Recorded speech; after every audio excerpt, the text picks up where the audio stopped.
In this video, I'm going to show you how to add Snapchat link to Facebook. That is quite simple and easy to do, so let's begin. And first open up Snapchat application and then hit at your profile picture.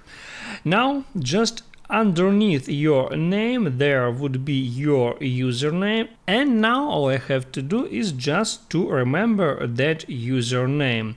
Now I can go out of Snapchat and open up a Facebook app.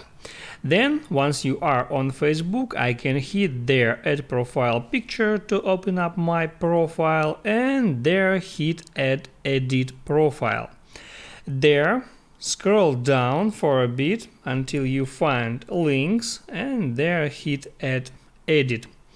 Next, tap on add social link, tap on platform, there select Snapchat, and here you have to enter your username that you have just remembered.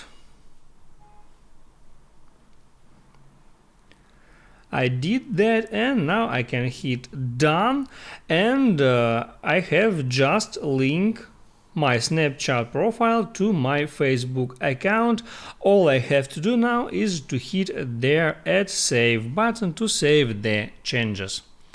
That's how it works. If this video helped you out, don't forget to like and subscribe.